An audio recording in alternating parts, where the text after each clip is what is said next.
صاحب میری والدہ سخت بیمار ہیں، اس وقت اسپتال میں داخل ہیں۔ کیا تنخواہ میں سے کچھ رقم پیشگی مل سکتی ہے؟ چوکیدار احمد علی کو اپنے مالک سے کسی مدد کی امید تو نہ تھی، مگر پھر بھی ایک آس کے تحت پوچھا تھا۔ اف، تم لوگوں کے ہر روز کے مسائل نے بڑا تنگ کیا ہوا ہے۔ ابھی 2 دن پہلے مالی نے پیشگی تنخواہ مانگی ہے۔ تم لوگ جو کام کرتے ہو اس کی تنخواہ ہر ماہ باقاعدگی سے وقت پر تم کو مل جاتی ہے، بس اس سے زیادہ مجھ سے کوئی امید نہ رکھو۔ چودھری کرامت خاں کی کنجوسی، بے رحم طبیعت سے کون واقف نہ تھا۔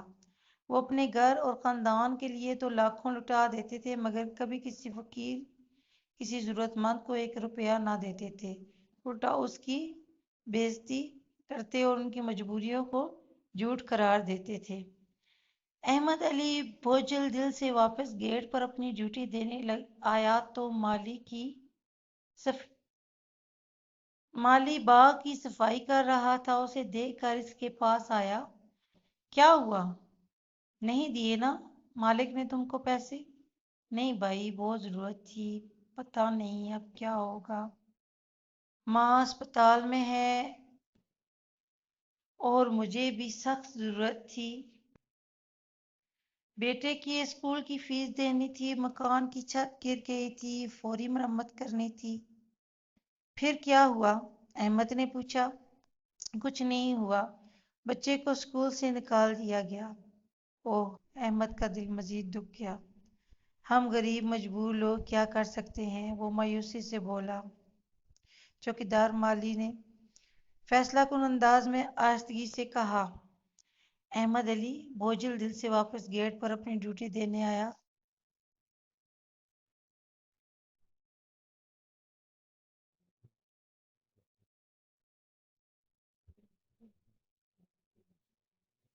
وہ مایوسی سے بولا، چوری؟ مالی نے فیصلہ کن انداز میں آہستگی سے کہا۔ چوری؟ احمد چونکا۔ ہاں چوری۔ میں نے فیصلہ کر لیا ہے کہ باقی تمہاری مرضی ہے، ساتھ دو یا نہ دو۔ کل صبح کرامت خان اپنے گھر والوں کے ساتھ 2 دن کے لیے دوسرے شہر جا رہا ہے۔ پھر احمد کا دل دھک دھک کرنے لگا۔ پھر کیا؟ میں دروازے کا شیشہ توڑ کر اندر جاؤں گا اور وہ 4 چیزیں اٹھا لوں گا۔ ان کے گھر کی معمولی چیزیں بھی ہزاروں میں بکیں گی۔ مجھے لالچ نہیں، صرف ضرورت پوری کرنی ہے۔ تمہاری اس وقت ڈیوٹی نہ ہوگی، اتنی مہربانی کرنا کہ اگر ساتھ نہ دو تو بس چپ رہنا، اور اگر تمہیں بھی آنا ہو تو کل صبح فجر سے پہلے گھر کے پیچھے پہنچ جانا۔ مالی اتنا کہہ کر تیزی سے اپنے کام کرنے چلا گیا، مگر احمد کا دماغ سن ہو گیا۔ رات کو بنگلے کی ڈیوٹی ختم کرتے ہی وہ سیدھا اسپتال پہنچا، جہاں اس کی بیمار ماں کو دواؤں کی سخت ضرورت تھی اور اس کی جیب میں کچھ بھی نہ تھا۔ کیا ہوا؟ مالک نے کچھ پیسے دیے؟ اس کی بیوی نے بڑی امید سے پوچھا۔ اس نے انکار میں سر ہلا دیا۔ مگر کل ضرور پیسے مل جائیں گے، وہ یقین سے بولا۔ صبح ہونے میں ابھی کچھ دیر تھی۔ مالی واردات کرنے بنگلے پر پہنچا تو اسے احمد علی کو وہاں دیکھ کر بڑی حیرت ہوئی۔ ارے تم تو بہت ایماندار و وفادار انسان ہو، مجھے اندازہ نہیں تھا کہ تم آ جاؤ گے۔ چوری اور ضرورت ہی وفاداری کا امتحان ہوتی ہے۔ بس مجبوری اور ضرورت ہی وفاداری کا امتحان ہوتی ہے، وہ دکھ سے بولا۔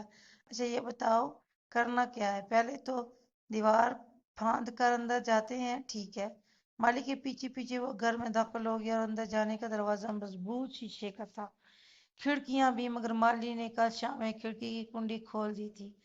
اسے دھکا دیا تو وہ کھل گئی۔ دونوں گھر کے اندر داخل ہوئے۔ مالی اپنے ساتھ کپڑے کا بڑا تھیلا لے آیا تھا، جس میں اس نے ایک ایک گھر کی قیمتی لیمپ، شو پیس اور دوسری چیزیں ڈالنی تھی۔ اسی وقت باہر سائرن بجا اور پولیس آ گئی۔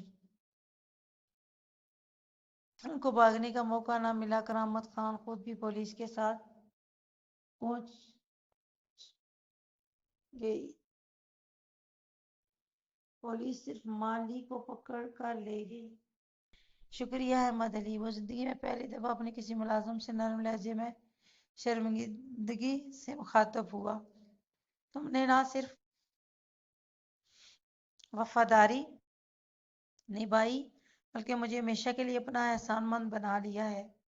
کرامت خان نے ایک باری رقم اس کے حوالے کی، اور یہ لو، یہ تمہاری وفاداری کا انعام بھی ہے اور تمہارا حق بھی۔ انہوں نے کچھ اور رقم اس کے حوالے کی۔ یہ مالی کے گھر والوں کو دے دینا، وہ غریب اور ضرورت مند ہے۔ میری ہی غلطی تھی کہ مانگنے پر اس کی مدد نہ کی، مگر بہرحال ضرورت میں بھی چوری کرنا تو جائز نہیں۔ یہ رقم آج ہی اس کے گھر پہنچا دو، اسے اس غلطی کا ساتھ دلانے کے لیے کچھ حوالات میں رکھنا ہے، پھر اسے چھوڑ دیا جائے گا۔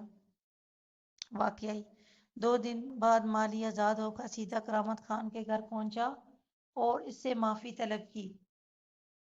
انہوں نے اسے معاف تو کر دیا مگر دوبارہ کام پر نہ رکھا، کیونکہ اب وہ ان کے بھروسے کے قابل نہ رہا تھا۔